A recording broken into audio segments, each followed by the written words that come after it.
¿Y cuántos estamos gozosos? Ajá. Amén. Gozosos de estar hoy aquí.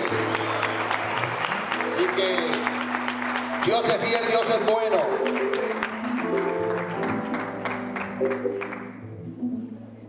Sin más preámbulos, vamos a seguir con el servicio y vamos a llamar al pastor. Gloria a Dios.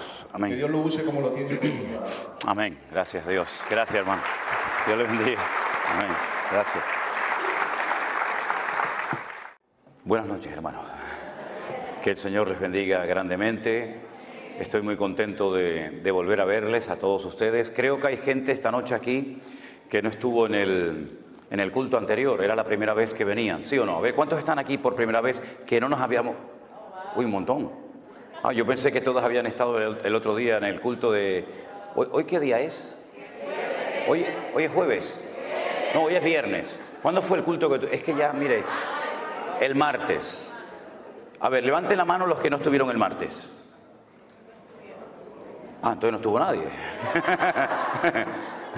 Bueno. Entonces, está bien. Claro, con razón la cosa de tanta foto y tanta firma. Yo decía, pero si ya lo hicimos el martes, ¿para qué quieren otra foto el jueves o el viernes? Claro, ahora entiendo. Disculpen. Hermanos, es que ya llevamos mucho tiempo fuera de casa, ya uno ya no coordina más. Me hace mucha gracia cuando hay gente que se me acerca y me dice, pastor, ¿se acuerda de mí? Yo le escribí el año pasado. Digo, ya, hermana, yo sé que usted me habrá escrito, pero y 5.000 personas como usted también. Lo peor es cuando se me acercan y me dice, pastor, ¿se acuerda de mi nombre? Digo, a veces no me acuerdo ni cómo me llamo yo. Salimos el 8 o el 9 de mayo de Tenerife. Viajamos a Madrid, allí cogimos otro avión, vinimos para Estados Unidos, hicimos escala en Nueva York. De ahí nos fuimos unos días a visitar a la familia de Elena, que lleva muchos años viviendo en Atlanta, en Georgia.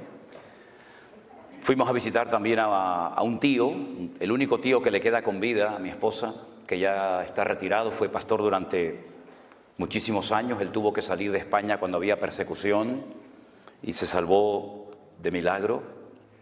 Se fue a Cuba a estudiar. Allí conoció a la que después sería su esposa. Y antes de aquellos años que después vinieron a Cuba, ¿verdad?, donde cambiaron tantas cosas, fue enviado por la Convención Bautista de Cuba como misionero a España. Y abrió diferentes iglesias en España, en el norte de España, en el sur, concretamente en una ciudad muy bonita, donde yo estuve en el ejército, estuve en la ciudad de Cádiz, y esa iglesia que él había fundado muchísimos años atrás, resulta que un día de paseo entro a esa iglesia y estaba allí Elena, que había ido de vacaciones a esa iglesia. Fíjate las vueltas que da la vida, ¿no? Cuando uno va haciendo la historia no es consciente, pero cuando uno mira hacia atrás se da cuenta de cómo las piezas han ido encajando perfectamente cada una en su lugar, ¿verdad? Y nada ocurre por casualidad. Aunque no entendamos lo que está sucediendo, pero el Señor siempre nos sorprende gratamente, ¿no?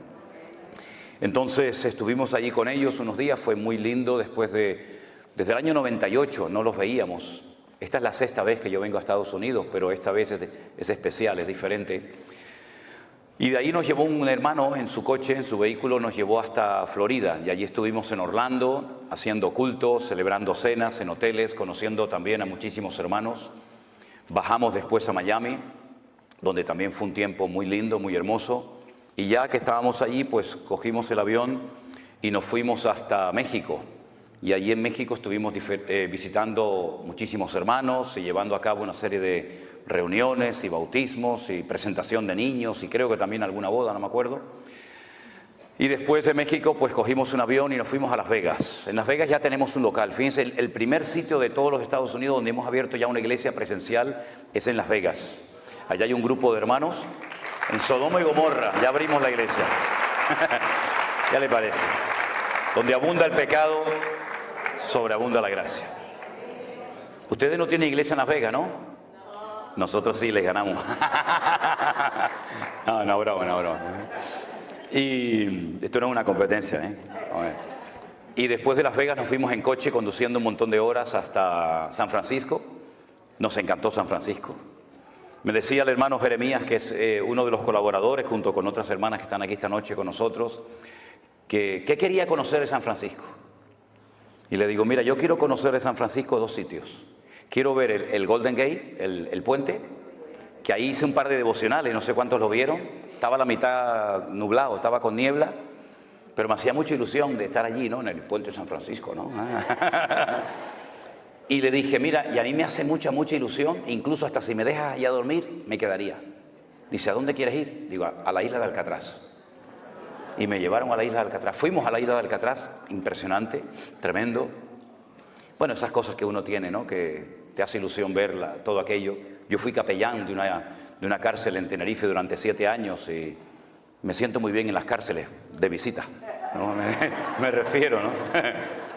Y después de ahí bajamos a Los Ángeles. Estuvimos en la iglesia del Pastor Arenas, que usted, pastor, lo conoce. Nos trató muy bien, su familia, la iglesia, extraordinario. Y de ahí ya cogimos un avión y nos venimos para acá. Y esta es la última parada del camino. Ya Dios mediante, el día lunes salimos rumbo a Madrid. Y en Madrid, después de unas horas, cogemos otro avión para Tenerife. Y ya la expectativa, porque mi hija mayor, que no ha venido con nosotros, Priscila, que algunos de ustedes a lo mejor conocerán, con su marido, pues están esperando su primer hijo y nuestro primer nieto. Yo no sé lo que se siente cuando uno es abuelo, pero bueno, ya veremos a ver qué pasa. Ya veremos. Y estamos gratamente sorprendidos por todo lo que el Señor ha hecho. Yo tengo que admitir y reconocer y pedirles perdón a todos ustedes públicamente, porque durante los días del confinamiento, cuando estábamos cerrados, y yo creía firmemente que nadie nos estaba viendo ni escuchando, que estaba predicando a un salón de sillas vacías. Y varias veces tuve la tentación hasta de parar la predicación, porque decía, Señor, ¿qué estamos haciendo aquí? ¿Quién nos está viendo? ¿Quién está escuchando?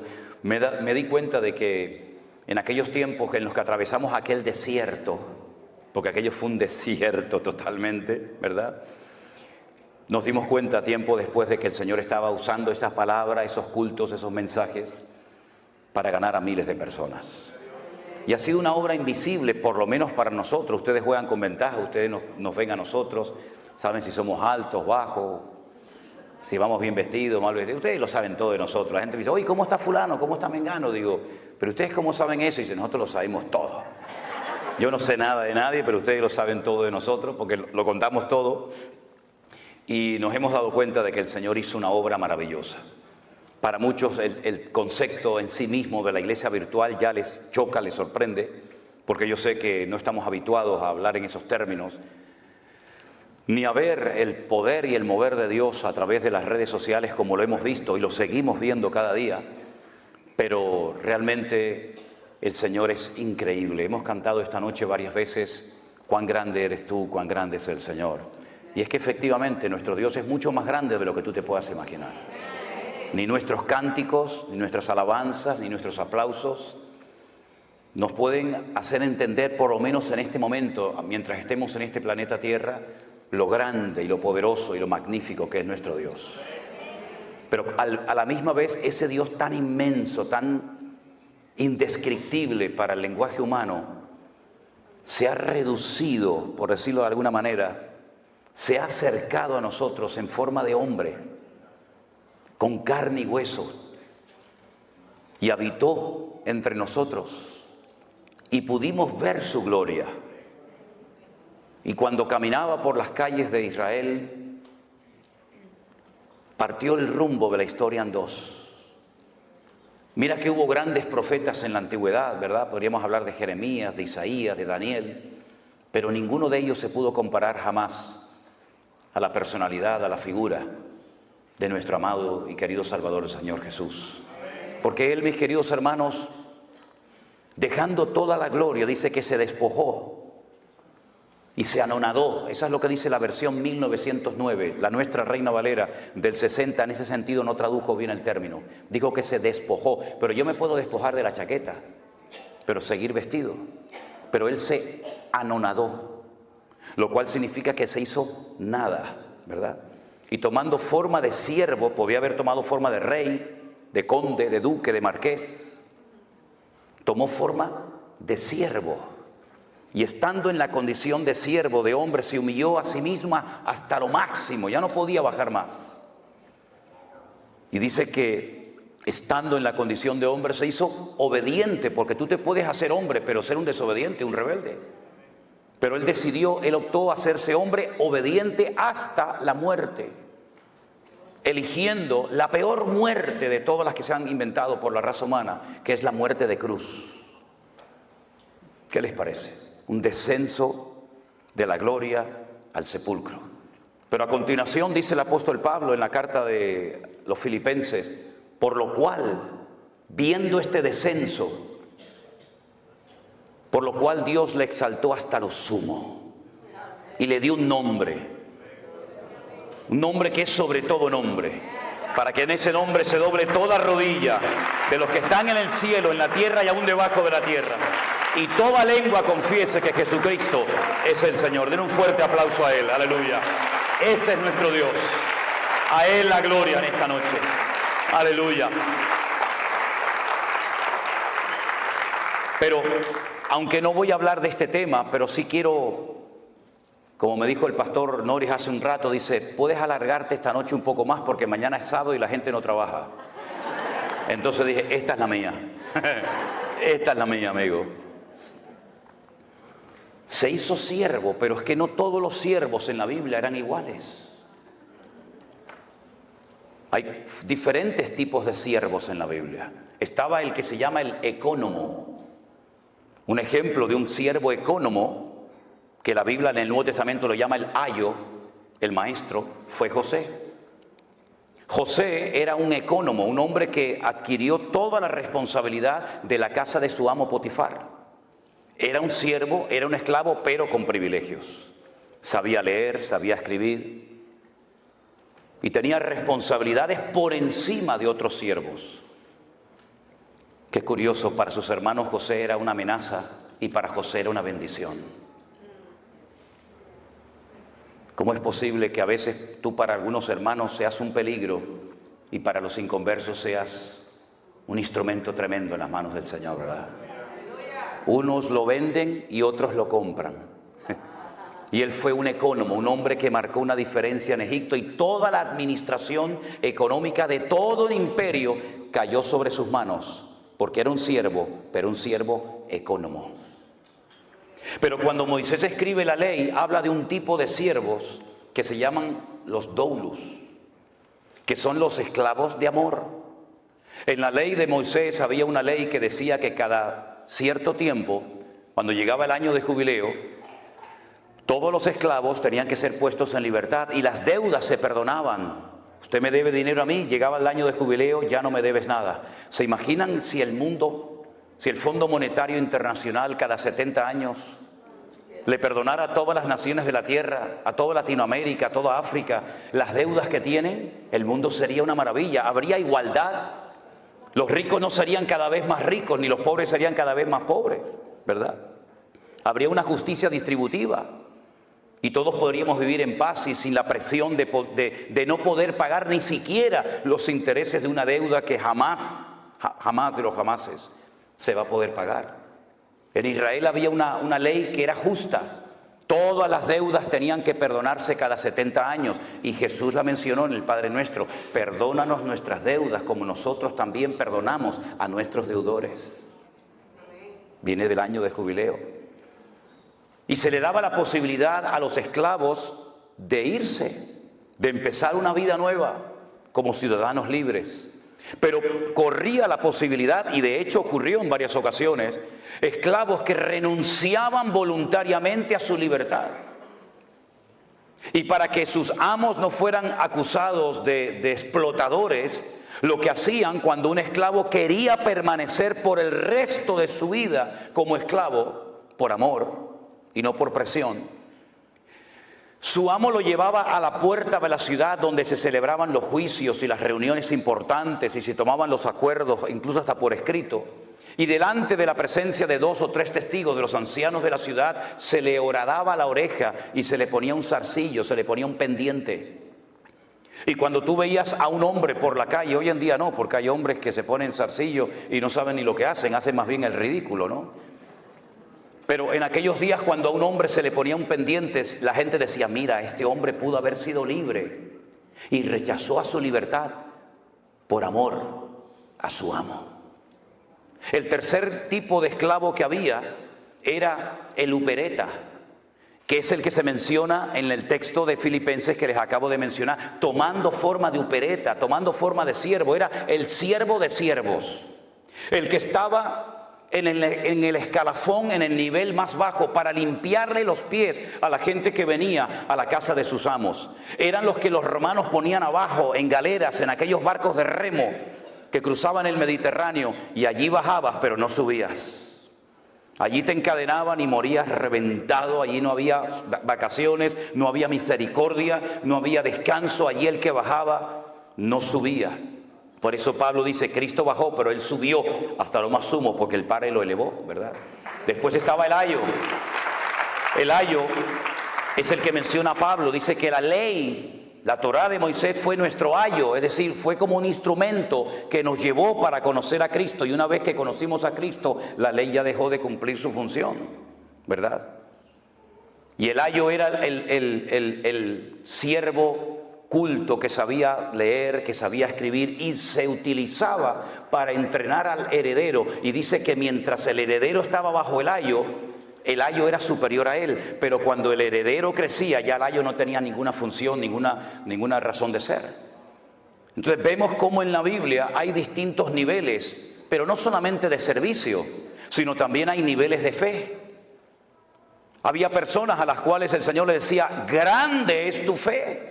En todo Israel no he encontrado a nadie que tenga tanta fe como tú. Pero sin embargo a otro de sus discípulos le dijo, hombre de poca fe, ¿por qué dudaste? Y dice que cada uno tiene que moverse según la medida de fe que ha recibido. Y hay diferentes operaciones, y hay diferentes ministerios, y hay diferentes manifestaciones del fruto del Espíritu Santo que mora en nosotros, y hay diferentes dones. Primera de Corintios 12, Romanos capítulo 12, nos hablan de los únicos dones que hay. A mí me llama la atención que a veces la gente dice, yo tengo el don de no sé qué. Yo digo, ¿y eso dónde está? Yo tengo el don de Dios. Eso no es un don, señora o hermana. Eso es una habilidad que usted aprendió. No es un don tocar la guitarra. Para aprender a tocar la guitarra usted tiene que estar años y sacar callos en sus manos. Eso no es un don, eso es un talento, es una habilidad. Un don es algo que usted tiene de la noche a la mañana sin aprenderlo, sin adquirirlo. Pero un talento es algo que usted puede ir cultivando y desarrollando con el paso del tiempo. No, yo tengo el ministerio de limpiar la iglesia. Eso no es un ministerio. No me digan. No. Bueno, vamos a dejarlo ahí porque se van a enfadar conmigo algunos. Y yo no venía a hablar de esto esta noche. Cierre sus ojos un momentito, vamos a orar, porque yo creo que el tema que tengo esta noche para compartir con ustedes, que es un estudio predicado, creo que nos puede hacer mucho bien y espero que la palabra del Señor nos hable y nos ministre en esta noche. Yo voy a pedirle al hermano Luis, si es tan amable, hermano, venga un segundo. Haga una oración para que la palabra que el Señor hoy puso en mi corazón, que compartiera con todos ustedes, sea de bendición para la iglesia y para todos los que posteriormente la van a escuchar. Oramos, hermanos. Padre de Dios, venimos delante de tu presencia, reconociendo, Señor, tu poder. Gracias. Gracias, Dios mío. Todo lo que tenemos y todo gracias, lo que Señor. por tus méritos, Señor. Aleluya. Te damos las gracias, Señor, porque enviaste al Espíritu Santo. Amén. No solamente a traernos las escrituras. Oh, sí, Señor, Shaddai, ayúdame en el nombre de Jesús. Así es. Dando iluminación. Oh, gloria, barabacosha, ayúdame, Señor, en el nombre de Jesús. Sí, así es. Te damos las gracias. Gracias, Dios mío. Señor, en este día. Oh, gloria. Santo, que tú derrames conocimiento, que tú derrames amén. Señor. Que puedan, Señor, recibir, Señor. Sí, Padre Santo. Exponer, Señor. Prepara los corazones. Amén. Dios. En el nombre de Jesucristo te damos las gracias. Amén, amén. Gracias, hermano. Fuerte ese aplauso a nuestro Dios. Aleluya. Gloria a Dios. Antes que se me olvide, yo dije que en marzo del 2020 estuvimos pasando un desierto. Todos estuvimos en cierto sentido, unos más, otros menos, pasando un desierto, ¿verdad? Veíamos las iglesias vacías, por lo menos yo, las sillas vacías, pero cuando un día descubrí el significado de la palabra desierto en hebreo, uy, ese día me empecé a gozar de una forma tremenda. ¿Quieren que se lo comparta un momentito? Sí, ok. Si no quieren, me lo dicen, ¿eh? Yo tengo otras cosas que decirles, pero Los libros de la Biblia, en nuestra Biblia, lamentablemente, digo lamentablemente con todo respeto, no recibieron el nombre que el Señor les puso. Por eso nos perdemos mucha bendición simplemente por leer el título del libro que no se llama así en hebreo. Tenemos un libro que se llama el libro de Números. Y uno dice, bueno, números, sí, porque hubo un censo. No, pero espere. El libro de Números en la Biblia se llama el libro de Bamidbar. Diga conmigo, Bamidbar. Significa literalmente en el desierto. El libro de Números en hebreo se llama en el desierto. Bamidbar. Y usted dice, bueno, ¿y? Pero escuche, hay 3 letras dentro del concepto, dentro del término Bamidbar o desierto, que significa hablar.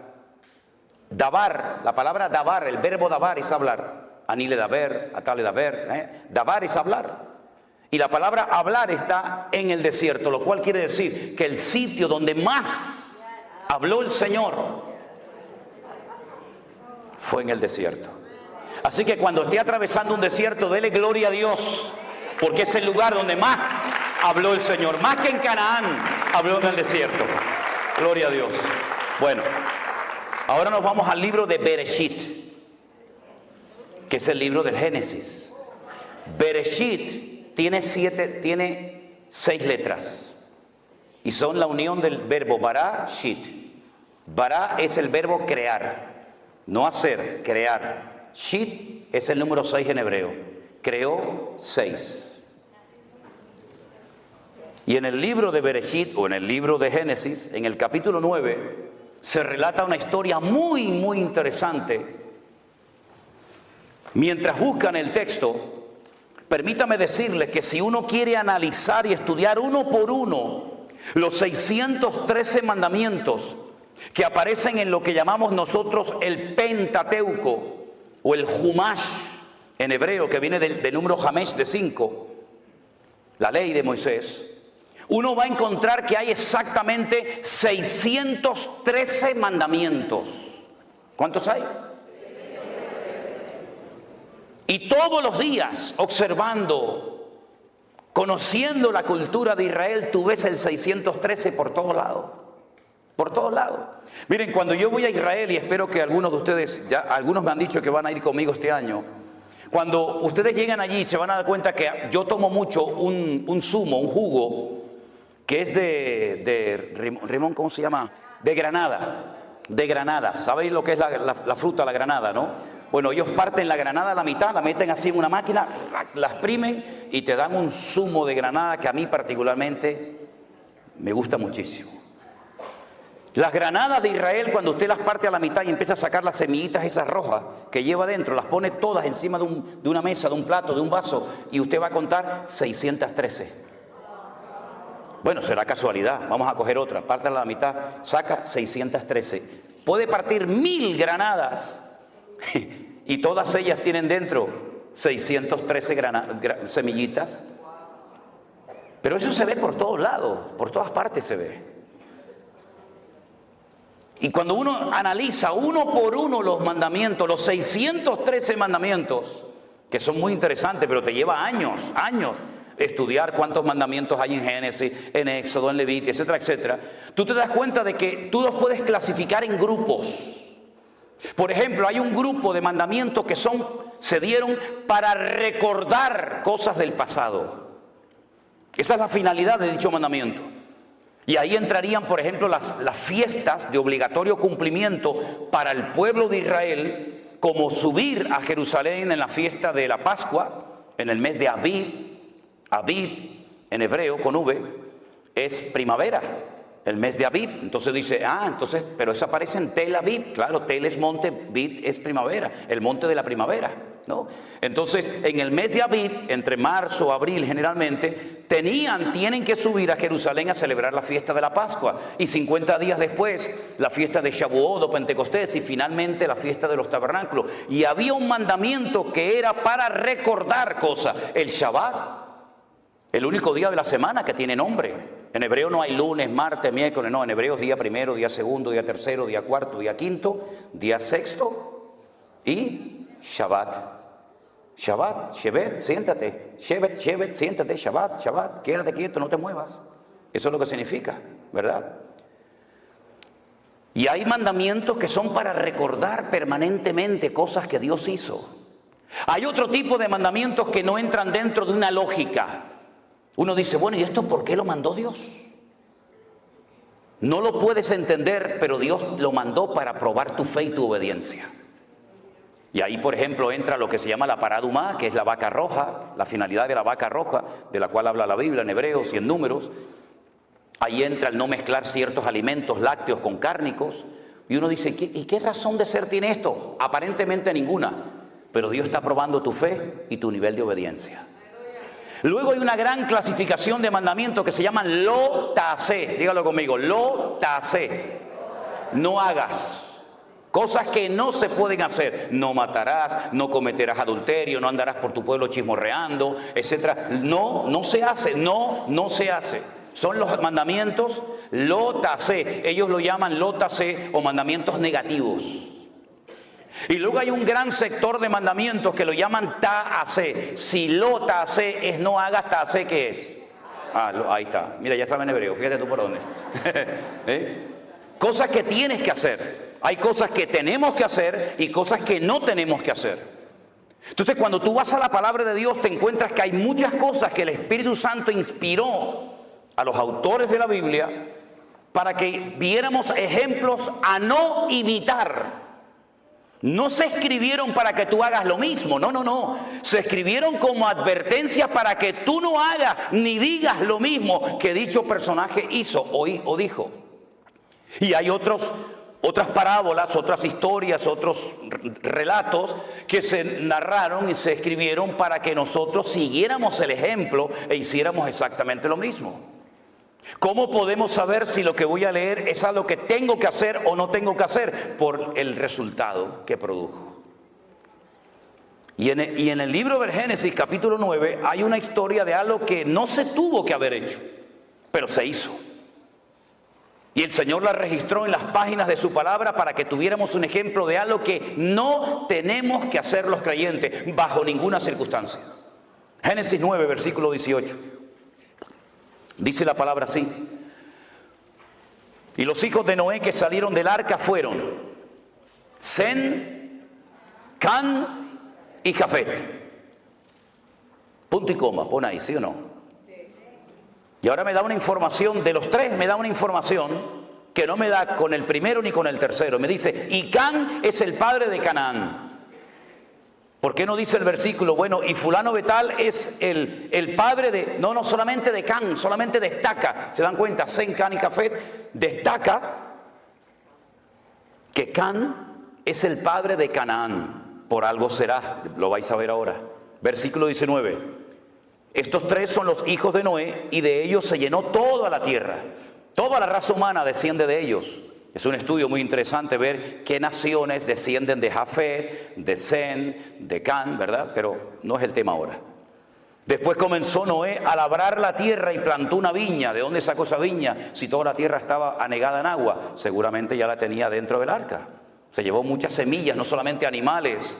Se llevó muchas semillas, muchas plantas que posteriormente cuando él sale, las planta. Entonces él planta una viña y bebió del vino y se embriagó y estaba descubierto en medio de su tienda. Para los que no sepan, yo creo que esto es algo que todo el mundo sabe, pero simplemente a modo de información. Si usted planta una viña y usted coge las uvas y las pisa y saca el jugo, el vino, si usted lo mete en una barrica de madera o de lo que sea, usted no tiene que meterle alcohol a eso. Eso fermenta y eso ya lleva el alcohol incorporado. Por eso cuando dice la gente, no, es que los discípulos y Cristo no bebían vino con alcohol, eso es mentira. Eso es rotundamente falso. Hay solamente dos formas, y yo he hecho una de ellas. Solamente hay dos formas de extraerle el alcohol, en este caso al vino, y es por un proceso químico que se hace en un laboratorio y se extrae el alcohol de una copa, de una botella de vino, o por envasado al vacío. Si usted no le extrae el alcohol al vino y si usted no lo envasa al vacío, eso que usted pisa sí o sí lo va a ver que hierve y al poco tiempo eso tiene alcohol. Eso es así. Y entonces Noé lo que hace es que planta una viña y se ve que Porque esto que leemos en unos minutos, esto llevó mucho tiempo, plantar una viña, crecer, ¿verdad? Plantarla, cultivarla, pisarla, elaborarla, eso llevó mucho tiempo, pero la Biblia te relata condensadamente la historia y dice que él bebió de ese vino, se embriagó y estaba totalmente descubierto en medio de su tienda. Ya en el tiempo del Génesis el Señor había cubierto la desnudez de Adán y Eva. Y lo que hace es que se descubre. Cuando ya el Señor había establecido el principio de que ya el hombre no podía andar por ahí desnudo, sino cubierto. Aunque me llama la atención que la ropa se inventó para cubrir, pero hay algunas personas que usan una ropa que lo que hace es que lo descubre. Pero bueno, eso es un tema para otro día. Can, vuelvo otra vez a decir, padre de Canaán, ya es la segunda vez que lo dice. Ya es la segunda vez que lo dice. Y Canaán no existe. Existe Sem, Can, Jafet. De momento Canaán no está por ningún lado, pero dice que Can fue su padre, vio la desnudez de su padre y lo dijo a sus hermanos que estaban fuera. Fue con el chisme. Fue con el cuento a sus hermanos. Oye, papá está borracho, está desnudo en la tienda. ¿Y por qué no te callas la boca y lo tapas? Para que no se entere nadie. ¿Por qué estás divulgando? ¿Por qué estás extendiendo esto? ¿Esto qué edificación va a traer a la familia? Ninguna. Tápalo, cúbrelo y que haya la boca y aquí no ha pasado nada. Pero no, él va, divulga, cuenta el chisme a sus hermanos. Y entonces sus hermanos, Sem y Jafet, tomaron la ropa, la pusieron sobre sus propios hombros y andando hacia atrás, cubrieron la desnudez de su padre, teniendo vueltos sus rostros y así no vieron la desnudez de su padre. En el texto en castellano, en español es imposible captar esto, pero si usted lee este texto en hebreo, el texto nos da a entender que Can intentó hasta abusar sexualmente de su padre. Es como cuando muchas veces me dice, pero bueno, ¿con quién se casaba la gente? Caín, ¿con quién se casó? Bueno, el texto hebreo escribe una partícula, unas letras, que cuando usted lee y nació Caín, en el hebreo dice y otro más. Eso no se tradujo al castellano. Y nació Abel y otro más, u otra más, puede ser masculino o femenino. En este caso el texto en castellano no nos lo relata.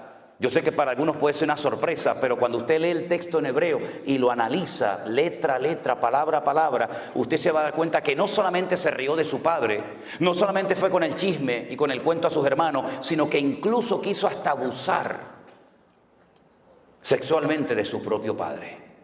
Es durísimo lo que estoy diciendo.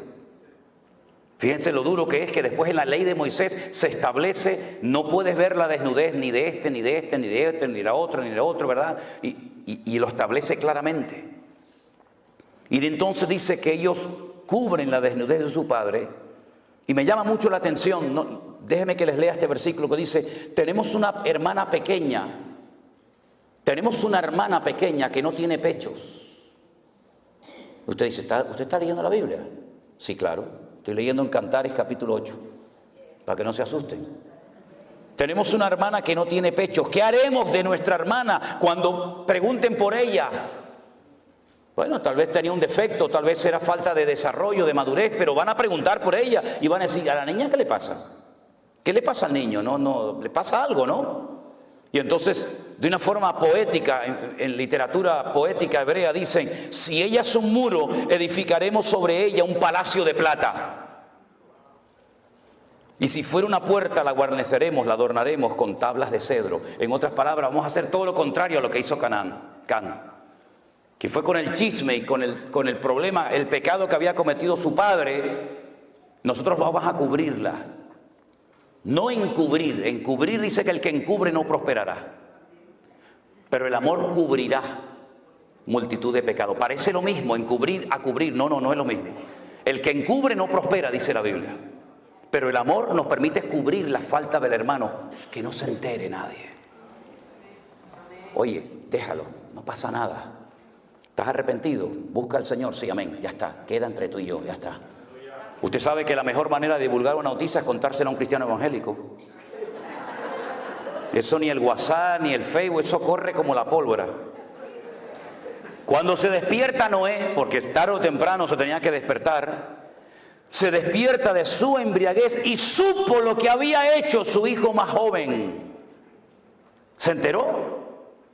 Y entonces hace Noé algo, dice algo que no es un ejemplo a seguir. Ya dije antes que hay ejemplos a no seguir, a no imitar, y ejemplos a imitar. Y en este caso, cuando este hombre se despierta, sale de su embriaguez, dice: maldito sea Canaán. Y aún no había ni nacido. Salieron del arca Sem, Can y Jafet. No se habían reproducido en el arca. Él está hablando de un personaje que aún no había nacido y antes de nacer ya lo maldice. Canaán. ¿Quién era Canaán? El hijo de Can. Por consiguiente, el nieto de Noé. Lo maldice. Y la maldición es la siguiente: siervo de siervos serás a tus hermanos. No vas a levantar cabeza nunca. Vas a ser un criado, un siervo de todo el mundo. Y dijo más: bendito sea por Jehová mi Dios, sea Sem, y sea Canaán su siervo. Engrandezca el Dios a Jafet y habita en las tiendas Sem, y sea Canaán su siervo. Vivió Noé después del diluvio 350 años y fueron todos los días de Noé. ¿Cuántos? 950 años y murió. Y uno dice: ¿cuántos años? No se preocupe, que aún hubo uno que vivió más. 969 vivió en Matusalén, 19 años más que este. ¿Qué le parece? Lanza una maldición. ¿Hizo bien en decir aquello? No. Pero marcó el destino de Canaán. Y yo les pregunto a todos ustedes que ya son conocedores de las Escrituras: ¿cómo se llamaba el país al cual el Señor quiso llevar a su pueblo de Egipto, cruzando el desierto, rumbo a dónde? A Canaán. Qué curioso, ¿no? La gente de ese país, los cananeos, que no eran originarios de Canaán, por ejemplo, los filisteos vinieron de Europa. Sí, los famosos filisteos, los enemigos acérrimos del pueblo de Israel y de David y de Saúl, eran de la isla de Creta, la que después pastoreó, ¿se acuerdan? La iglesia en Creta, Tito. Ellos fueron de Creta y ocuparon toda la costa mediterránea de Israel, de tal manera que ellos controlaban el comercio que entraba y salía. Ellos todavía en aquellos tiempos dominaban las 5 ciudades de los filisteos. Por eso ahora entiende por qué David cogió 5 piedras. Porque ellos controlaban desde, apréndanse estos 5 nombres: Gaza, Ashkelon, Asdod, Ecrón y Gat. ¿Lo dice conmigo? Gaza, Ashkelon, Asdod, Ecrón y Gat. Entonces, ¿este de dónde es? No, este es de Gat. Dame 5 piedras por si acaso vienen los 4 detrás y me los cargo también a los 4. ¿Qué te parece? No era por si fallaba la puntería, no, yo le voy a acertar porque es tan grande que es imposible no darle. Es por si vienen los otros 4, el de Gaza, el de Ashkelon, ya de paso también ya los paso y me los llevo. Ahora fíjense qué interesante. Allí estaban los filisteos, allí estaban los moabitas, los amonitas. Allí estaban todos los cananeos cuando el Señor quiso trasladar a su pueblo de la esclavitud a una tierra de maldición. Y uno dice: pero los cananeos eran malditos, ¿por qué Dios no los llevó a otra parte del mundo? Porque el Señor quería que su pueblo cambiara la tierra y no que la tierra los cambiara a ellos. Porque nosotros somos de este mundo, vivimos en este mundo, pero no somos de este mundo. Y no es el mundo el que tiene que afectar y cambiar la vida de la iglesia, sino la iglesia cambiar las modas y la corriente de este mundo. Y cuando la iglesia no se mete en el mundo se mete en la iglesia, que es lo que lamentablemente ha sucedido. Entonces encontramos que los cananeos están bajo una maldición. Todos los cananeos, por supuesto el primero Canaán, pero luego todos los demás. Qué curioso. Yo en el fondo de lo que quiero hablar en esta tarde y despejar dudas es el famoso tema de las maldiciones. Porque me he encontrado con centenares de preguntas hace unos meses atrás de creyentes, gente nacida de nuevo, que estaban asustados y preocupados por el tema de las maldiciones, si se pueden heredar o no.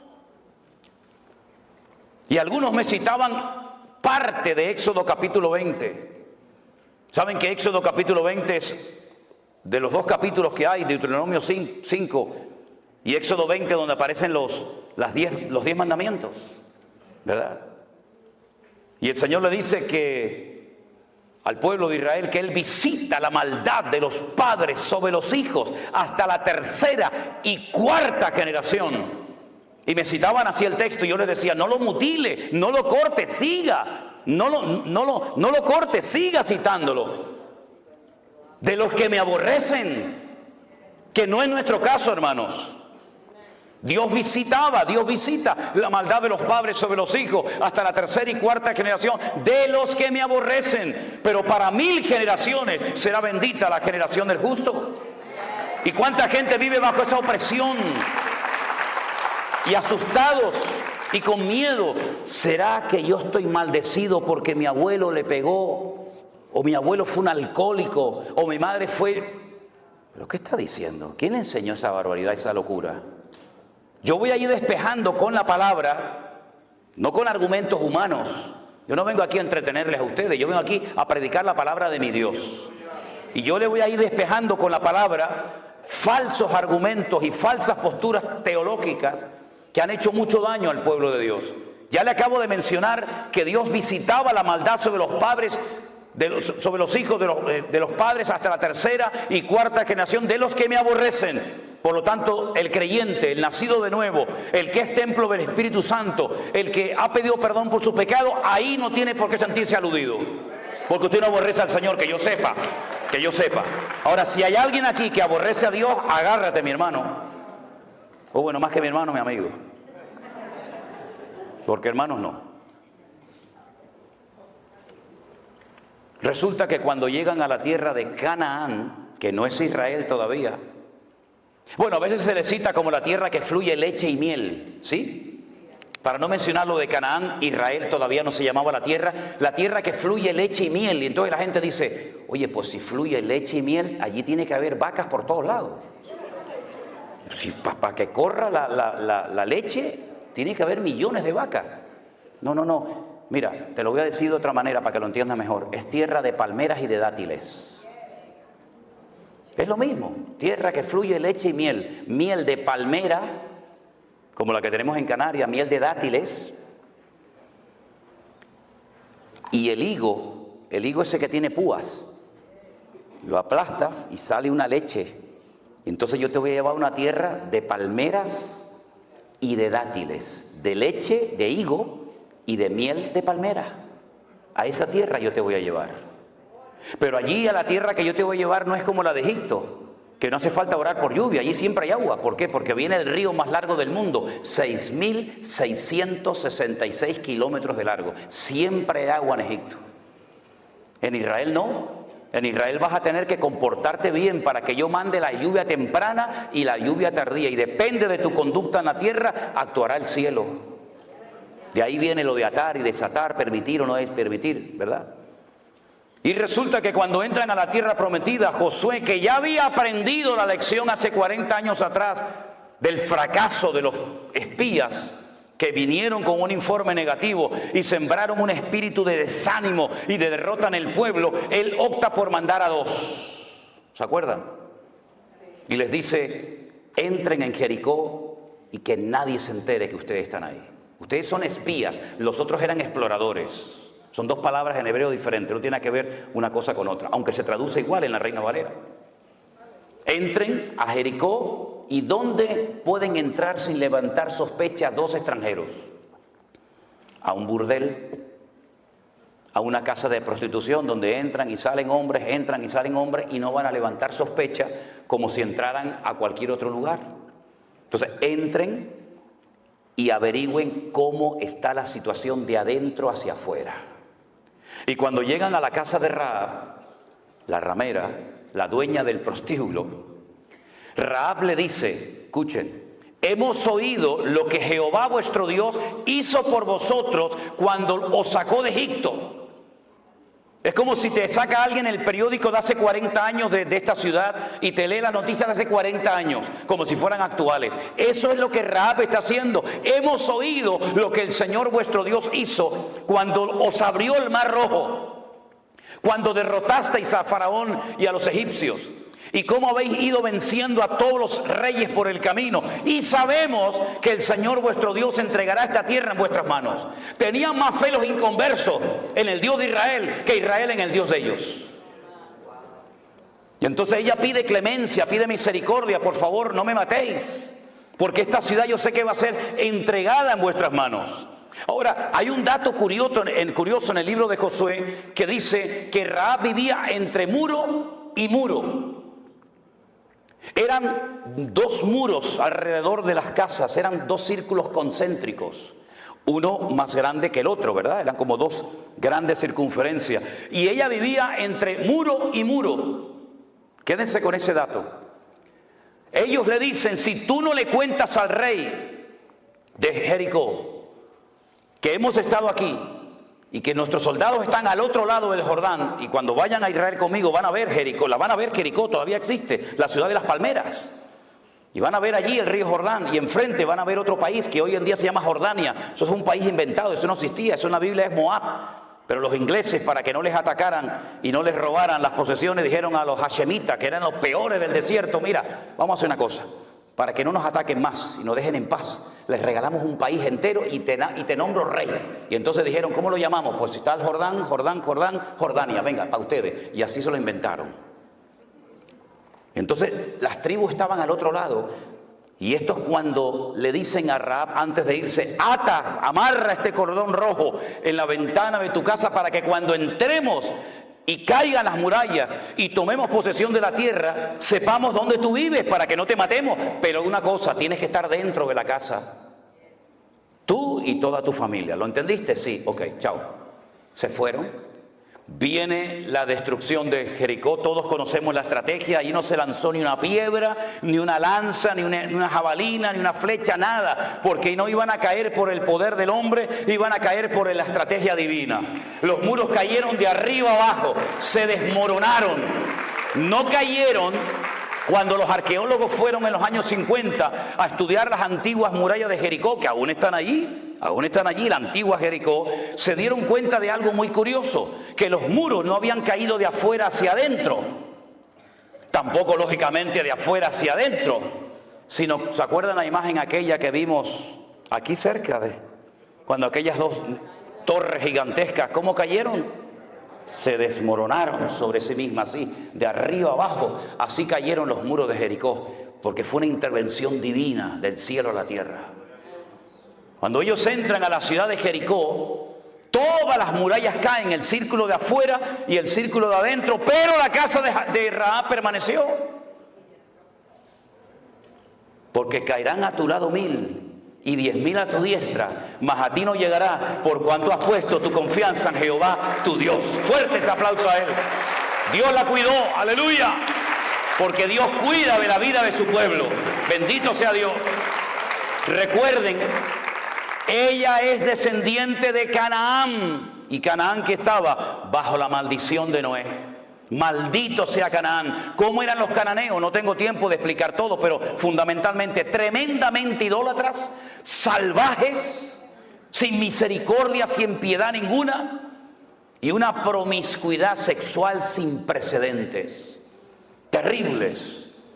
Todo valía, sin especificar detalles, todo valía en la cultura, en la idiosincrasia, en la mentalidad cananea. El sexo era lo más importante en la vida de esa gente, y lo mezclaban con la idolatría, y tenían a Baal Peor y tantos dioses que, bueno, que si yo les digo cómo los adoraban, nos terminaríamos todos escandalizando en esta noche. Esta mujer se convirtió, diríamos en un término cristiano para que nos entendamos, y ella dice en la Biblia que se casó con uno de los espías, que se llamaba Salmón. No que se casó con un pescado, a ver si me entiende. Cuidado. Se llamaba Salmón. Y se convirtió y formó parte del pueblo de Israel. Y al poco tiempo queda embarazada. Y tiene un hijo que se llamó Obed. Y Obed crece y tiene un hijo que se llamó Booz. Y Booz se casó con Ruth y tuvo un hijo que se llamó Obed, Isaí, David, Judá y todas las tribus de Israel. Y uno ve que aquella maldición que venía desde los tiempos del diluvio se cortó definitivamente hasta el punto que en la genealogía de Mateo capítulo 1 aparece Rahab como antepasada del rey David y como uno de los antepasados del Señor Jesucristo. ¿Por qué? Porque Él rompe toda maldición y ahora nos lleva de gloria en gloria, de victoria en victoria y de triunfo en triunfo en el nombre del Señor. Él cortó la maldición de Noé. Lo único que lo puede cortar es una genuina y auténtica conversión a Cristo. De modo que si alguno está en Cristo, nueva criatura es. Las cosas viejas pasaron, he aquí todo es hecho nuevo. Y dice Ezequiel capítulo 18, verso 19, venga conmigo, ¿tiene su Biblia a mano? Ezequiel capítulo 18, verso 19. Mire lo que dice la palabra de Dios. ¿Por qué no leen algunos de estos textos? Parece que los arrancaron de sus Biblias. Si dijereis, ¿por qué el hijo no llevará el pecado de su padre? A ver, que me lo expliquen, ¿por qué? Porque el hijo hizo según el derecho y la justicia. Guardó todos mis estatutos y los cumplió. De cierto vivirá, que fue lo que hizo Rahab. Era una mujer bajo la maldición de Noé, estaba maldita. Pero ahora ella se ha convertido, guarda los estatutos del Señor, cumple la palabra y dice, y de cierto vivirá. El alma que pecare, esa es la que morirá. El hijo no llevará el pecado del padre, ni el padre llevará el pecado del hijo. La justicia del justo será sobre él y la impiedad del impío será sobre él. ¿Cuántos dicen amén?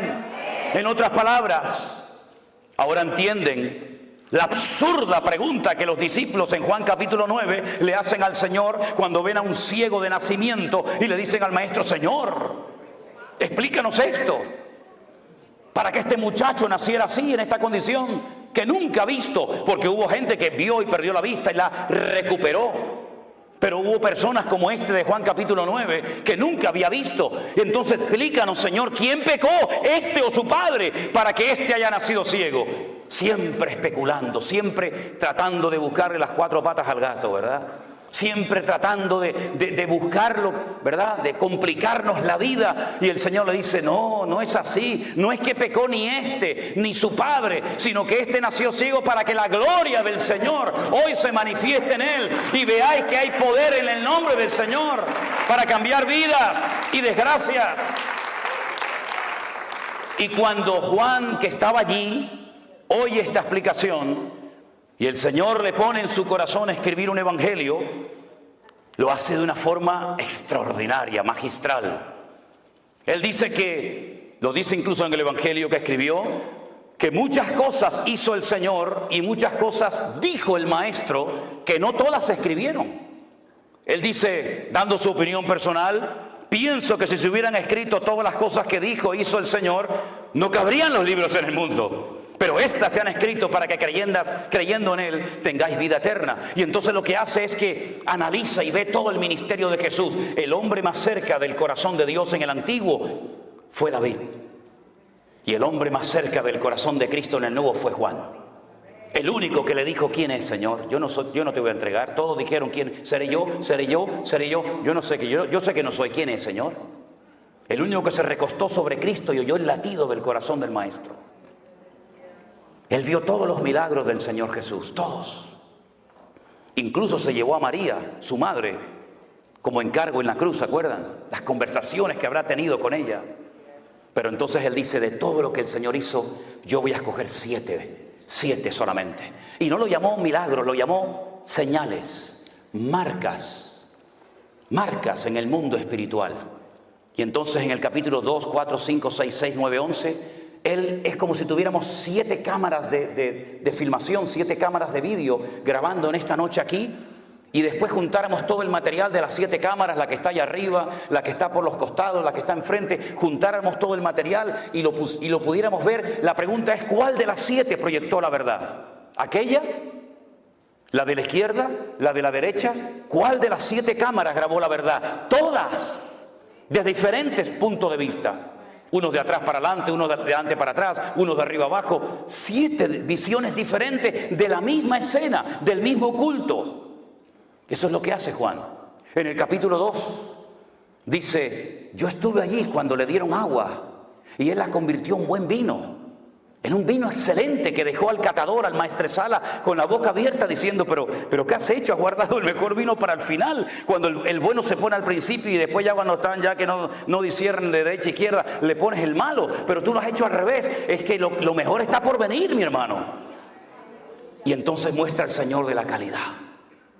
Pero en el capítulo 4 viene un hombre y dice, tengo un siervo que está enfermo, pero Señor, no hace falta que venga, di la palabra y mi criado sanará. Y entonces cuenta el milagro enseñando que el Señor es el Señor del espacio, no lo limita al espacio. Ay, amigo, pero en el capítulo 5 va al estanque de Betesda y le dice a un hombre, ¿quiere ser sanado? Y le dice, es que no tengo a nadie que me meta. ¿Quieres ser sanado, sí o no? ¿Cuánto tiempo llevas ahí? 38 años, levántate, toma tu lecho y anda. Y es el Señor del tiempo. No lo limita el tiempo ni el espacio. Y en el capítulo 6 camina por encima de las aguas. Él domina la creación y no la creación lo domina a él. Pero también en el capítulo 6 multiplica los panes y los peces. Porque es el Señor del tiempo, del espacio, de la calidad. Y es el Señor también de la cantidad. Con lo poco, con su bendición alcanza y sobra. En el capítulo, En el capítulo 9 le dicen, ¿quién pecó este o sus padres? Y él dice, ni él ni su padre. En otras palabras, yo voy a romper hoy una regla que para ustedes ha sido una atadura durante años. Es creer en la mala suerte, creer en las maldiciones hereditarias. No, es que tiene que nacer gente enferma para que yo me glorifique en ello. Y finalmente, esperen. En el capítulo 11... la prueba final. Si hubieras estado aquí, mi hermano no habría muerto. ¿Qué le está diciendo Marta y María? Por culpa tuya mi hermano está muerto ahora. ¿Sabes? Yo te llamé. Tú nos enseñaste. Clama a mí y yo te responderé. Y yo clamé. ¿Y por qué no viniste? Pedid y se os dará. Yo pedí y no recibí nada. Yo llamé y no se me abrió la puerta. Yo busqué y no te encontré. Y ahora vienes y mi hermano ya hiede porque hace 4 días que está muerto. Si hubieras estado aquí, mi hermano no habría muerto. Ahora, ¿para qué vienes? Ya es demasiado tarde.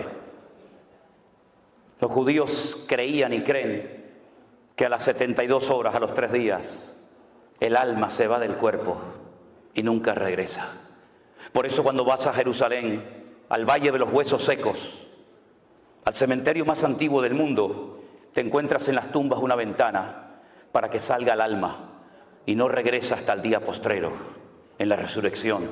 Y Jesús le dijo, pero María, por favor, Marta, yo soy la resurrección y la vida. ¿Qué estás diciendo? El que cree en mí, aunque esté muerto, vivirá. Y le dice Marta y María, yo sé que mi hermano resucitará, pero no ahora, en el día postrero.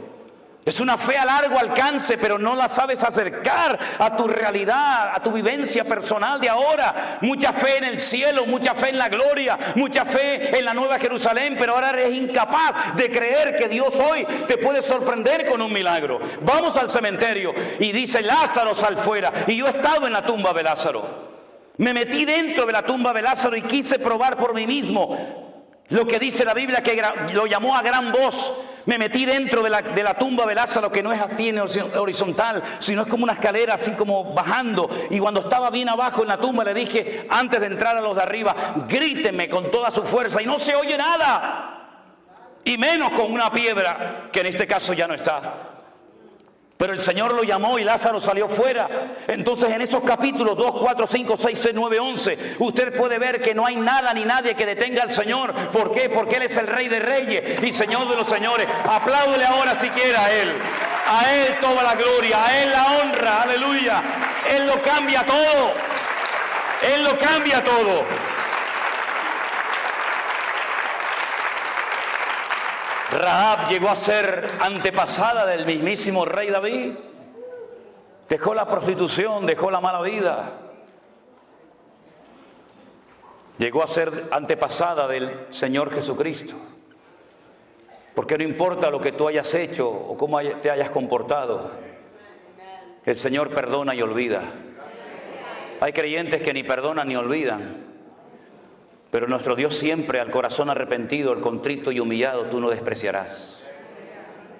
¿verdad? Y ese es nuestro Dios. Es un Dios que torna toda maldición en bendición. Dice Gálatas capítulo 3, verso 10. Vengan conmigo. Gálatas capítulo 3, versículo 10.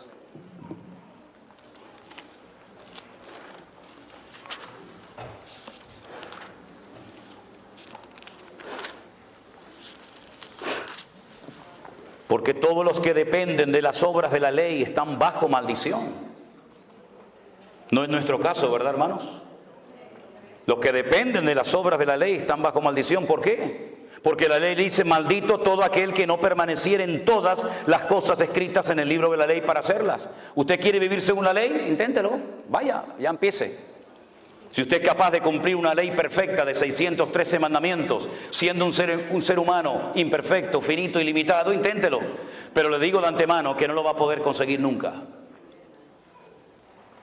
Nunca lo va a poder cumplir, porque si quisiera incluso hoy en día decir: yo prefiero vivir según la ley y no según el cristianismo, según el evangelio, hay más de 430 mandamientos que no va a poder cumplirlos porque no hay templo en Jerusalén, y todos ellos dependen de que hay templo en Jerusalén. Pero si quiere intentarlo, allá usted. De nada le sirve poner las 2 velitas encendidas el Shabbat. De nada le sirve ponerse un kipá en la cabeza. Yo siempre le digo a los hombres: ¿usted quiere vivir según la ley? Sí, hermano. Ok, ¿ya se circuncidó? Ay, no, hermano, eso no me lo diga. Digo, entonces usted, esto no vale. Por las obras de la ley ninguno se justificará delante de Dios, dice la Biblia. Es evidente, porque el justo por la fe vivirá. Sadik emunató yihyeh, dice el texto hebreo. Sadik, el justo, emunató, por su fe, yihyeh, existirá. Una cosa es vivir y otra cosa es que tu propia existencia dependa de tu fe. Es mucho más profundo. La ley no es de fe, sino que dice: el que hiciere estas cosas vivirá por ellas. Pero Cristo nos redimió de la maldición de la ley, hecho por nosotros maldición, porque escrito está: maldito todo aquel que es colgado de un madero. Para que en Cristo Jesús la bendición de Abraham alcanzase a los gentiles, a fin de que por la fe recibiésemos las promesas del Espíritu. En otras palabras, todas las maldiciones del Antiguo Testamento, que son muchísimas, el Padre se las cargó a nuestro Señor Jesucristo en la cruz. Las quebró todas y cada una de ellas. Y la última palabra, las últimas palabras de Cristo en el madero, en la cruz, fueron: consumado es. Tetelestai. Consumado, pagada está la deuda. Tal vez no entendemos lo que quiso decir en profundidad el maestro en aquel momento, pero el Señor Jesucristo dio una palabra, expresó con 2 palabras lo que hacían los romanos cuando una persona en su imperio cumplía la condena. Le daban un papel que se llamaba el certificado de deuda. Usted le debe al Imperio Romano 30 años de cárcel, trabajos forzados, en galeras, donde sea. Cuando usted cumplía la condena, ponían su nombre, su apellido, su condena, el día que entró, el día que salió, y abajo ponían el sello del Imperio Romano y ponía la misma expresión, la misma palabra que el Señor Jesucristo, minutos antes de morir, la pronunció en la cruz del Calvario. Pagada está la deuda. No es que la salvación sea gratis. La salvación no es gratis. Lo que pasa es que Él pagó el precio. Y para usted es gratis. Pero el precio era la vida. El precio era la sangre. Y es gratis para mí, pero no fue gratis para Él. Y por eso dice Pablo que era ciudadano romano y entendía la cultura de la época y la idiosincrasia de los pueblos. Él dice que él tomó el acta de los decretos que nos era contraria y se fue a la cruz y la clavó, y despojando a los principados y potestades triunfó sobre ellos en la cruz. Bendito sea el Señor. No le debemos nada. La deuda está pagada. No hay maldición, no hay nada que a usted lo separe del Señor. Un versículo más. Primera de Pedro capítulo 3, verso 9. Primera de Pedro capítulo 3, versículo 9. Un texto también muy interesante a tener en cuenta. Dice así la palabra del Señor. Bueno, vamos a leer del 8. Finalmente, sed todo de un mismo sentir, compasivos, amando fraternalmente, misericordiosos, amigables. Verso 9. No devolviendo mal por mal, ni maldición por maldición, sino por el contrario, bendiciendo, sabiendo que fuisteis llamados, ¿para qué? Para que heredaseis bendición. ¿Para qué hemos sido llamados nosotros? Para heredar bendición. Si mis antepasados fueron terribles, yo no tengo culpa de ello. Yo no voy a tener que rendir cuenta por la vida de ningún antepasado. Yo tendré que rendir cuenta delante del Señor por mi vida propia. Y es muy fácil decir, no, es que yo soy así porque mi padre era así. No, usted es así porque usted quiere ser así. No le eche la culpa a su padre. Incluso fíjense lo que les voy a decir. No es que el diablo me tentó, es que el diablo llega hasta donde usted le deje llegar. Déjese de cuentos. No le deis lugar al diablo, dice la Biblia, ¿sí? Si le da lugar, lo va a tomar. Pero si usted se somete a Dios, resiste al diablo, huirá de vosotros, dice la Biblia. Así que no le eche la culpa al diablo de que anoche se emborrachó. Usted se emborrachó porque se quería emborrachar. Déjese de cuento.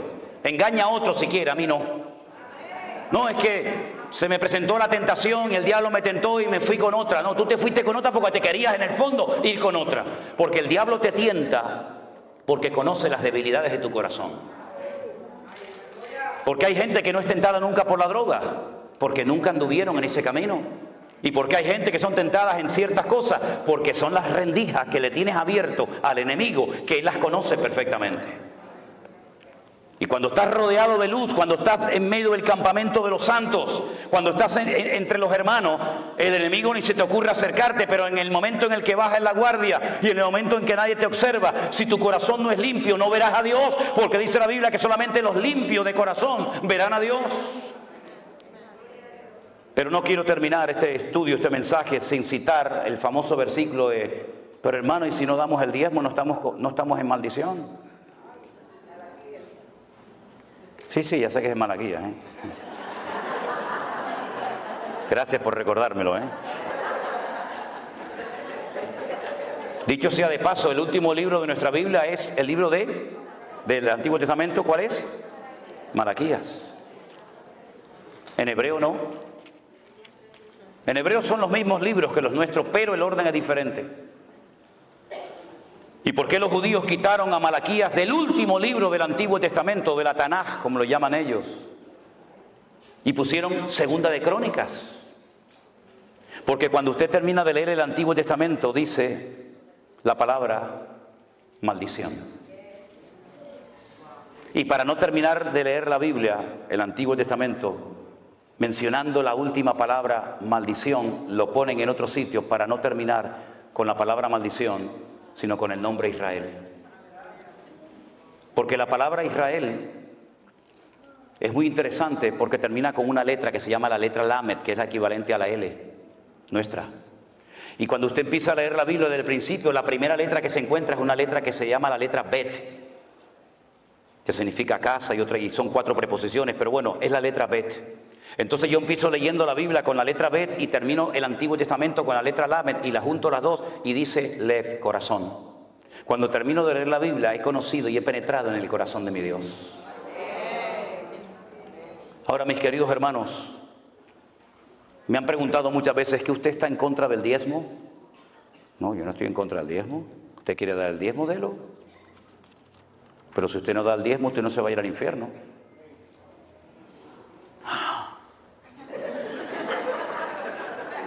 Pastor, arréglalo después usted lo que yo estoy rompiendo.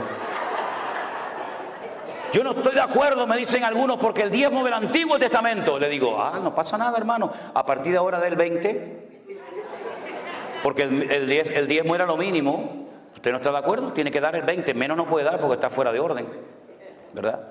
Pero mire, hermano, yo le voy a decir una cosa. Cuando el pueblo de Israel entró en la tierra prometida con Josué, el Señor le dijo a Josué, hay que repartir la tierra a esta gente.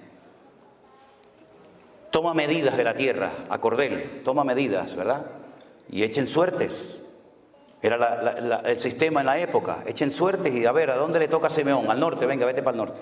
Desde aquí hasta aquí, desde aquella montaña hasta esta piedra, esto es tuyo, ahí te queda. Manasés, ustedes son muchos, La mitad de Manasés se va al otro lado del Jordán y la otra mitad se viene para acá porque ustedes son mucha gente. Adán, mira, Adán como son pequeñitos, llévalos para arriba, para el norte, allí en los altos del Golán, allí está Adán. Y a los benjaminitas pues los lleva, y entonces repartió toda la tierra. Y resulta que cuando faltaba una tribu por recibir tierra, el Señor le dice a Josué, a ellos no le des tierra. Los levitas, y dijeron, no, yo soy vuestra tierra, dice el Señor. Entonces si no puedo sembrar, si no puedo tener animales, si no puedo dedicarme a la agricultura, a la ganadería, entonces ¿de qué vivo, Señor? Dice, no pasa nada. Le voy a pedir a las tribus restantes, a las 11 que tienen tierra, que separen el 10% de sus beneficios y se lo den a ustedes, para que ellos se dediquen a lo material y ustedes se dediquen a lo espiritual. Claro, cuando el pueblo estaba en obediencia, alineado con el Señor, los levitas vivían de maravilla, porque imagínate, te venían vacas, te venían ovejas, te venía de todos los productos de la tierra, pero cuando bajaban la guardia, cuando se iban en pos de los dioses, los levitas lo pasaban mal. Pero el diezmo se creó por Dios porque es la ley más justa que existe, porque nadie da más que nadie. Si usted gana $10,000 y su diezmo son 1,000, está dando exactamente lo mismo que el que gana 1,000 y da 100. Los dos han dado en proporción a su ingreso. Han dado el 10%. El que tiene más da el 10 y el que tiene menos da el 10. Es exactamente igual. Pero fue una ley para cuidar de una casta sacerdotal llamada los levitas. Eso cuando dicen, oye, no, es que los que están en la alabanza son los levitas. Se levita los que cantan. Esta de la República Dominicana, el otro de Japón, el otro de Venezuela, va a ser un levita esto. Eso no tiene nada que ver, no esté mezclando las cosas, porque eso sale mal. Mire, entonces los levitas vivían del amor y de la generosidad, ¿verdad? Y del corazón solidario del resto de sus hermanos. Pero fue una ley para mantener, no para extender. Es decir, con el diezmo cubrimos los gastos. Con el diezmo las familias de Leví están cubiertas. Pero en la mentalidad del judaísmo no existe proselitismo. Mire, los musulmanes quieren ganar el mundo para su causa. Ellos ya han dicho en Europa hace muchos años, ganaremos a Europa con el vientre de nuestras mujeres. ¿Y qué es lo que hacen? Pariendo. Los europeos tienen 1 o 2 hijos, si es que los tienen, y estos tienen 7, 8, 9, 10. Nada, simplemente una regla de 3, ¿no? En tantos años, ellos son más o menos, entonces hay alcaldes, hay diputados, hay senadores. ¿Por qué? Porque ellos se reproducen, porque tienen el objetivo de evangelizar.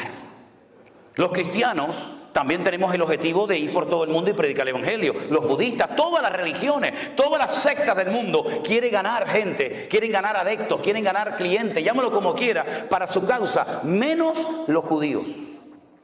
Usted no se va a encontrar a un rabino judío aquí en Nueva York o en Jerusalén o en cualquier parte del mundo evangelizando. Es que ellos no quieren que usted se convierta.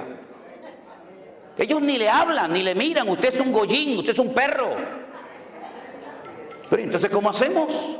Ellos entonces inventaron algo que lo llaman los Benei Noah.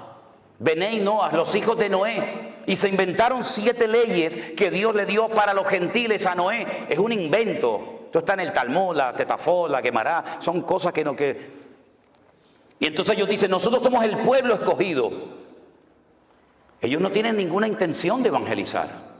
Entonces, el sistema del diezmo era única y exclusivamente para mantener el templo abierto, pero no para extender el judaísmo o la Torá por todas las naciones de la tierra. ¿Cuál fue el gran error de la iglesia?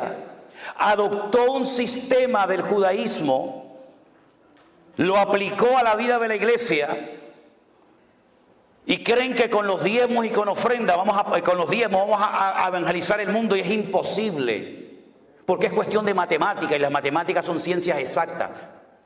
Si a usted le entran 10,000, su límite son 10,000. Si a usted le entra $1,000,000, su límite son $1,000,000. Los diezmos son regularmente, generalmente, salvo excepciones, generalmente son las mismas entradas. Si usted basa su ministerio, si usted basa la economía de su ministerio, de su iglesia, de su denominación, única y exclusivamente en diezmos, usted está autolimitándose sin querer, porque la gente ganará siempre más o menos lo mismo.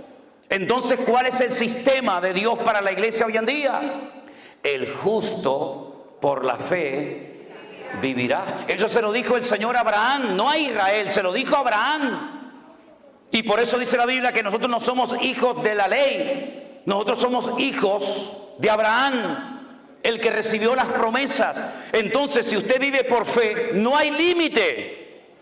No hay un límite, no hay una contabilidad casi exacta todos los meses, sino que usted va a ver cada mes la gloria y la bendición del Señor.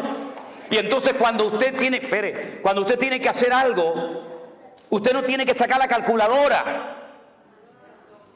Usted lo que tiene que ponerse de rodillas y poner su fe encima de la mesa.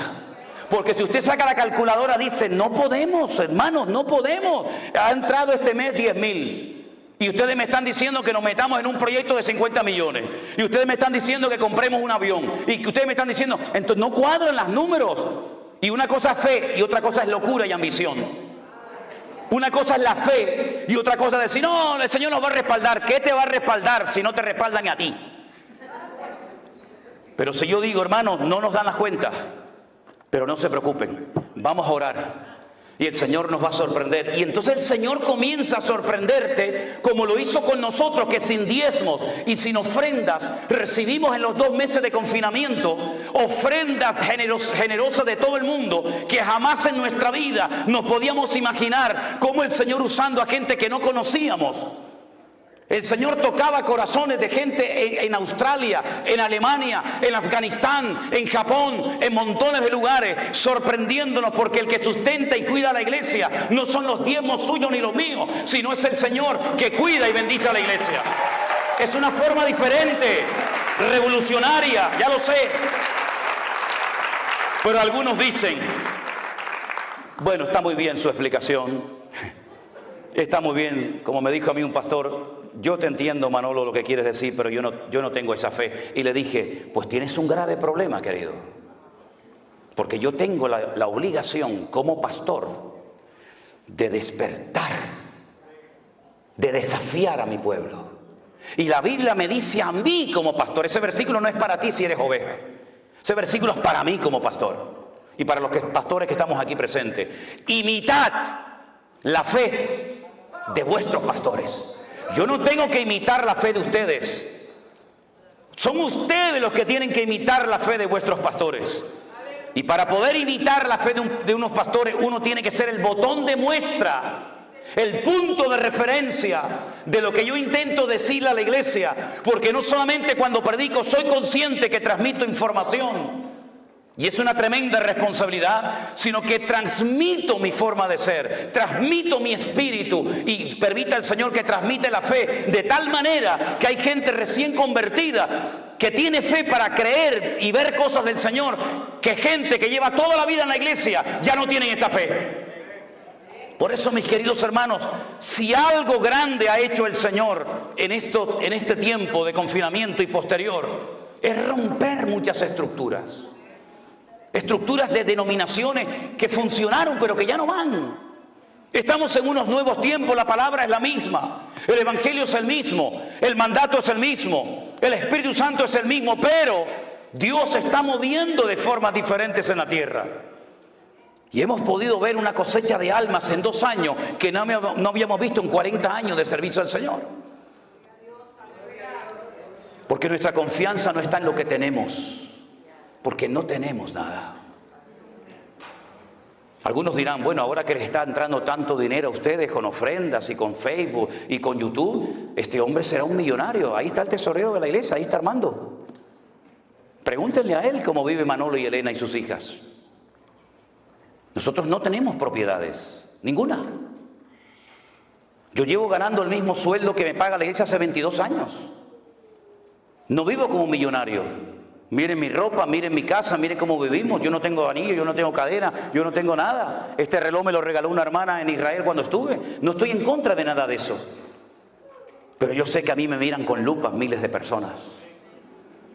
Y yo en lo que pueda evitar, intentaré evitar excesos, abusos y estupideces que no sirven para nada, sino para dar un mal ejemplo a las congregaciones. No se fije en el predicador cuando predica, fíjese en el predicador cuando se baja del púlpito. Y sobre todo mire a la familia del que predica. Porque de nada sirve que uno aquí arriba te aplaudan y te quieran y todo eso, si luego tu vida es un desastre a nivel personal y familiar. Hermanos queridos, vivamos en la libertad gloriosa de los hijos de Dios. Ninguna condenación hay para los que están en Cristo Jesús, los que no andan conforme a la carne, sino conforme al Espíritu. Cierra tus ojos en esta noche, mi querido hermano. Podríamos hablar mucho más de muchas cosas, pero como dice el refrán, al buen entendedor, con pocas palabras le basta.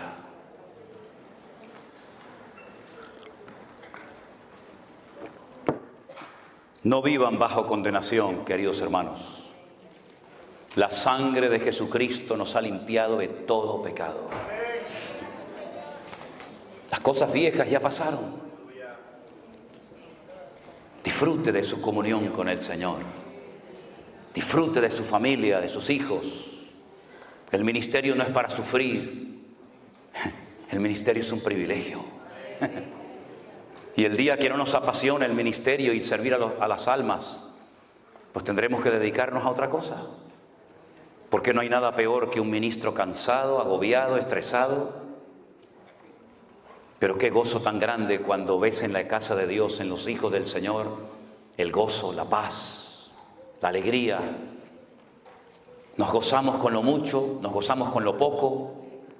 Cuando hay, gloria a Dios. Cuando no hay, gloria a Dios. Exactamente igual. Como decía el sabio Salomón, Señor, no me des riqueza ni pobreza. Porque si me falta, capaz robo y peco y blasfemo tu nombre. Y si me das demasiado, capaz que me olvido y me aparto de tus caminos. Manténme del pan necesario. Dios es tan bueno que nos da el pan nuestro de cada día.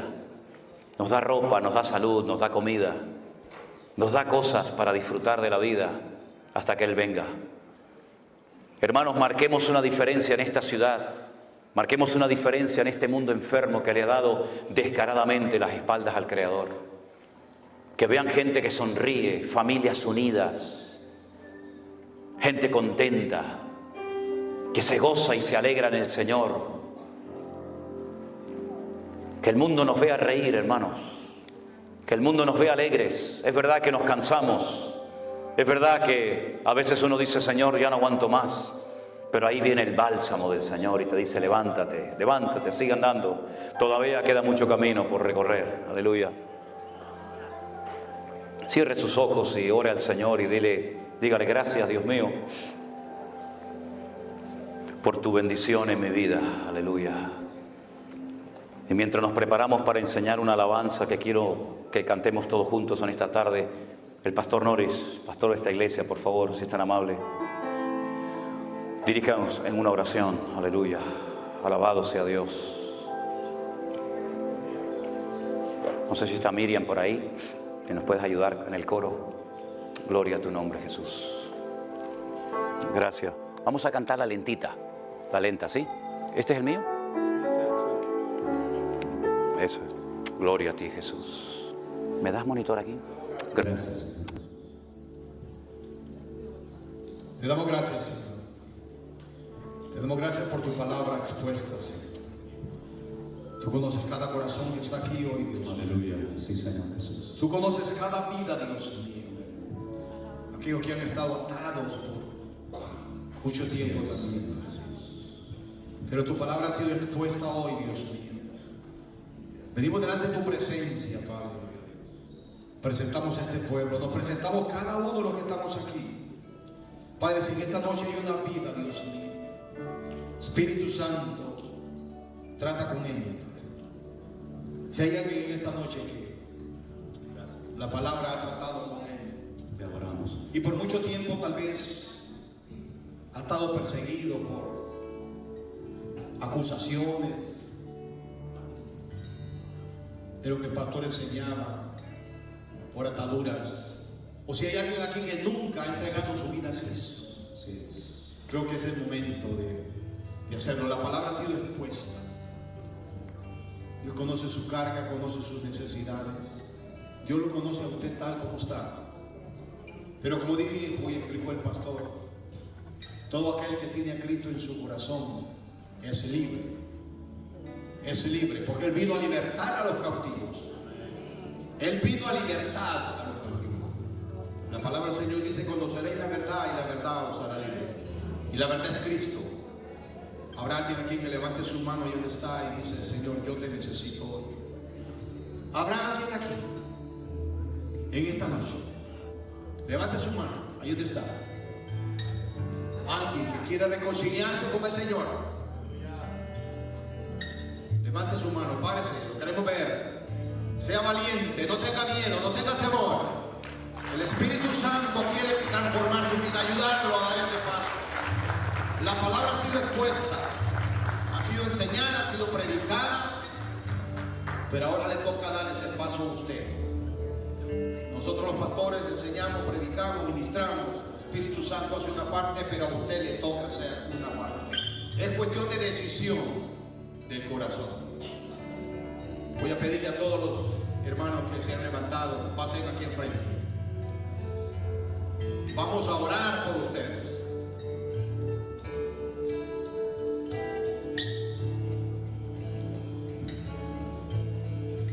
Hágalo. Dios te está llamando. Gracias, Señor Jesús. Puede ser que esta sea la última noche, el último día. Señor.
Si hay un matrimonio acá que está, o hijos jóvenes, tal vez tú dices: no, yo estoy muy joven. No.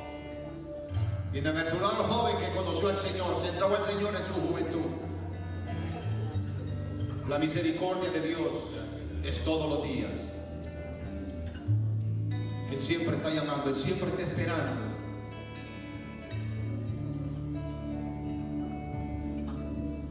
¿Alguien más?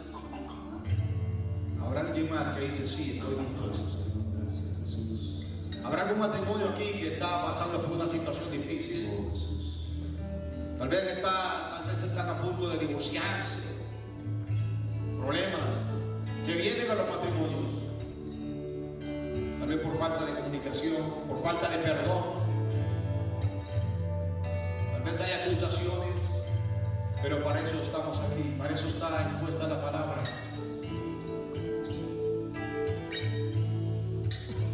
Alguien que tal vez le sirvió al Señor en algún ministerio y ha dejado todo. Tú puedes volver a empezar. Siempre hay un empezar en Cristo. Lo bueno de Jesús es que no nos ve como nos ve el hombre. Él nos ve con ojos de misericordia. En cada uno de nosotros hay un Pedro reflejado. ¿Quién no falla? ¿Quién no se equivoca?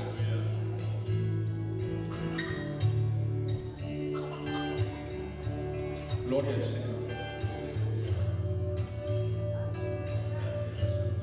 Gloria a Dios. De lo que ha pasado aquí en este momento, ¿hay alguno de ustedes que nunca ha recibido a Cristo en su corazón? ¿Que es la primera vez que lo va a hacer? ¿Hay alguien? ¿O todos han pasado por reconciliación? Todos quieren reconciliarse. Todos quieren empezar de nuevo. ¡Qué bueno! Este es el mejor momento Siempre hay nuevo empezar en Jesús. Siempre hay nuevo empezar. Yo no me avergüenzo de decirlo, yo soy el fruto de la reconciliación y vale la pena. Yo siempre que predico y enseño digo, en cada uno de nosotros hay un Pedro reflejado. Pero qué bendición que cuando Jesús resucitó dijo, díganle a Pedro. Vamos a orar. Cierren sus ojos y repitan esta oración conmigo. Digan, Señor Jesús, en este momento venimos delante de ti. Te damos gracias por este momento que nos das, de poder acercarnos una vez más a ti. Venimos y te pedimos perdón, Señor, porque te hemos fallado. Pero sabemos que tu misericordia y tu gracia es grande. Te damos gracias, Señor.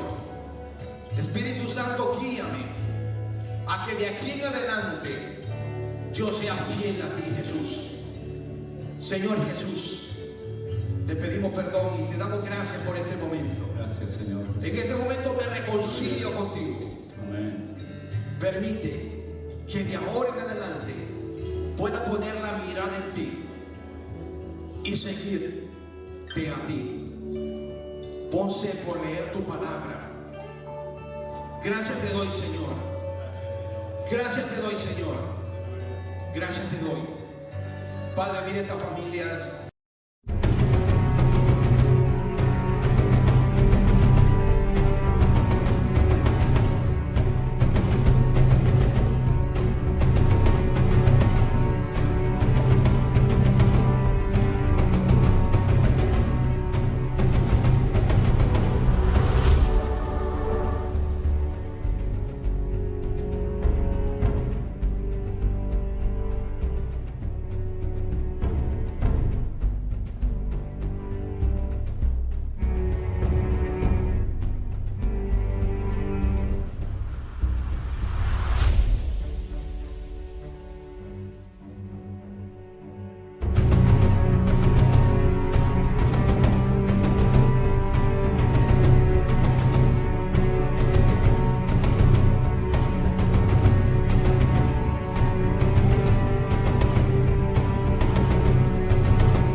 Tú los conoces a cada uno de ellos. Tú los conoces, conoces su acostar, conoces su levantar, conoces su andar. Gracias, Jesús. Pero en este momento han venido y han hecho oración, Padre, de reconciliación, Padre. Y tú no desprecias a nadie. Tu palabra dice que lo vil, lo menospreció del mundo escogió Dios para avergonzar a los sabios. Aleluya. Restaura cada vida, restaura cada matrimonio, restaura cada hombre, cada mujer que está aquí, Padre. Este joven que está aquí, Padre.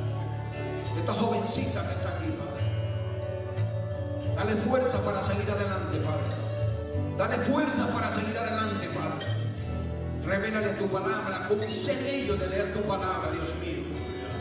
Padre, si no tienen una iglesia donde congregarse, Dios mío, llévalos a un lugar donde puedan aprender y crecer en una sana doctrina, Padre. Los bendecimos con toda bendición de lo alto. Los bendecimos con toda bendición de lo alto. Padre, que ellos puedan testificar de tu amor, de tu gracia y tu misericordia. Te damos gracias por ello, Padre. Aleluya. En el nombre de Jesús. Démosle fuerte ese aplauso al Señor. Dios es bueno. Dios es fiel. Vamos a seguir alabando el nombre del Señor. Gracias de ti conmigo en esta noche, hermano. Cantamos esta alabanza a nuestro Dios, Rey de Reyes. Rey de Reyes, Señor de señores, admirable. Consejero, Dios fuerte, Manuel, Dios con nosotros. El cordero que fue inmolado, eres signo de tomar el poder, las riquezas, la sabiduría.